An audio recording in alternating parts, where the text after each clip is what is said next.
Ngayong araw mga kasama, sa lugar na ito, 2 beses nagpatalsik, nagpabagsak ng mga abusadong leader ang mga ordinaryong mamamayan.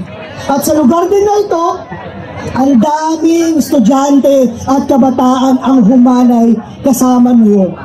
Ngayon, parang pamilyar yung nangyayari. Libo-libo at daang-daang kabataan at estudyanteng Pilipino ang humahanay ngayon para papagsakin, paalisin, patalsikin si Sara Duterte. Alam niyo, mga kasama, naging DepEd Secretary siya. At the same time, Vice Chairperson ng NTF-ELCAC. Ano yun? Nang red tag lang siya ng mga estudyante. Ang ginawa niya, nag-monitor lang. Tama!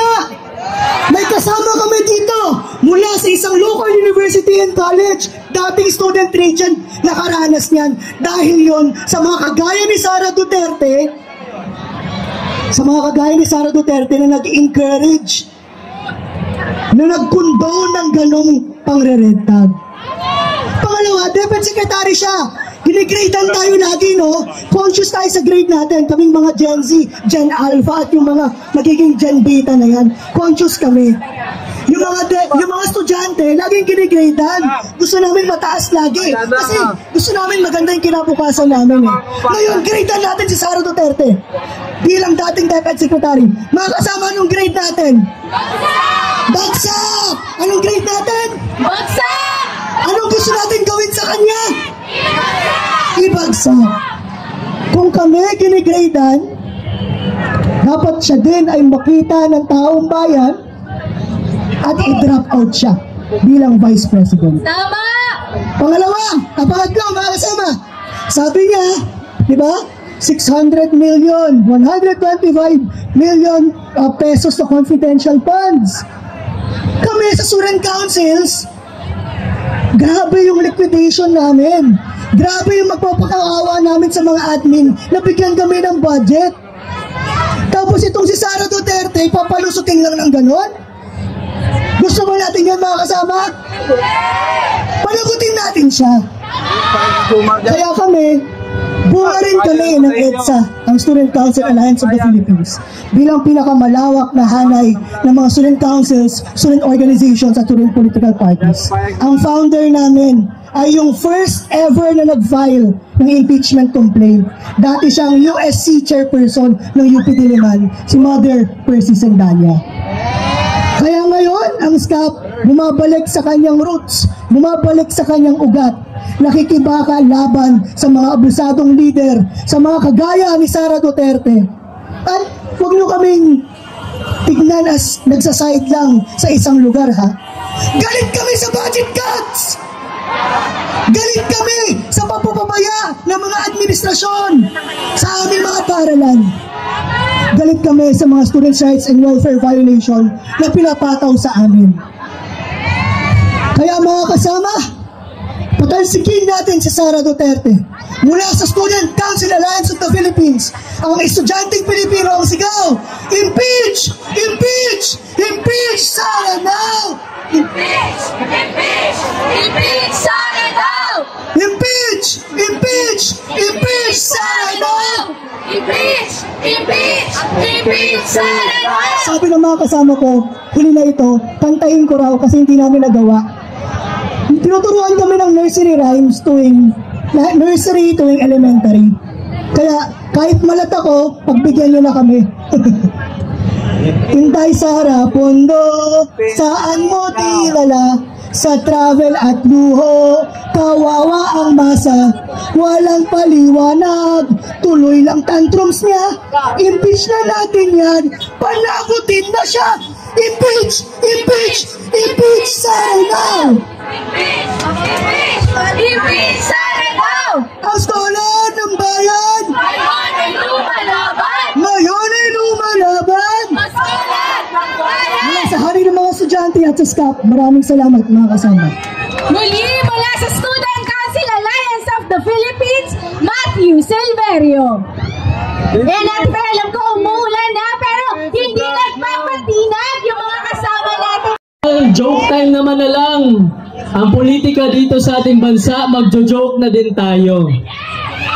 May mga itatanong ako sa inyo, pwede ba ang tugon natin ay ano? Ano ang color na bagay kay Sara Duterte? Eddie Peach. Ano ang favorite number ni Sara Duterte? Eddie 125 million. Ano ang forever kay Sara Duterte? Forever disqualified from public office. Si Sara Duterte ang pambansang palamunin. Tumatanggap lang ng sahod, kumukurap ng pera, walang ginagawa. Shout out sa mga kabataan dyan. Ma, anong ulam? Sabi ni Sara ito, Mary Grace at Piatos. Kaya't ang panawagan namin sa House Leadership, mga Mars, carry today. Ano na, galaw-galaw. Ang hinihingi namin ay impeachment laban kay Vice President Sara Duterte. Ang binigay niyo ay baluktot na 2025 budget. Kaya't ang panawagan namin, impeach! Impeach! Impeach! Sara now! Impeach! Impeach! Impeach! Sara now! Maraming salamat.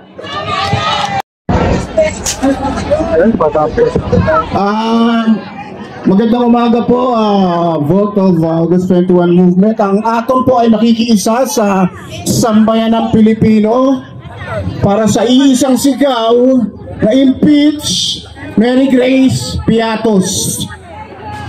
In fact, marami po sa aton members niya nagputi para makiisa, para iisa lang ang kulay natin muna. Pwede na po? Pwede na po ba tayo? Alam niyo, itong awitin nito ay 40 years ago, sabi nga ng isang kasama natin estudyante dito kanina na kinakanta rin to dito sa parehong lugar nung pinaglaban po yung kalayaan natin. Ngayon po kakantahin po natin ulit sabay-sabay para paglaban ng tunay na demokrasya na hanggang ngayon ay hindi pa natin nakakamit.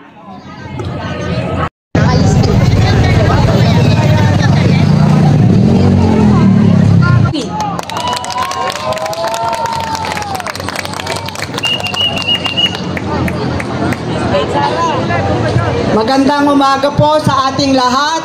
Ang panawagan ni Laila ay impeach, impeach, impeach. Okay. So ako ho ay naanyayahan na siya ho ang bumasa ng kanyang mensahe.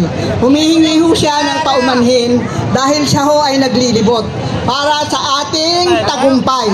Siya ho ay naglilibot sa iba't ibang lugar para ho magtagumpay tayo na pumili tayo ng tamang tao na iluluklak natin sa Kongreso. Ito po ang kanyang mensahe. Ang sabi ho niya, good day to everyone gathered here in the pursuit of justice and accountability. The impeachment complaint filed against Vice President Sara Duterte is not attack on any single individual.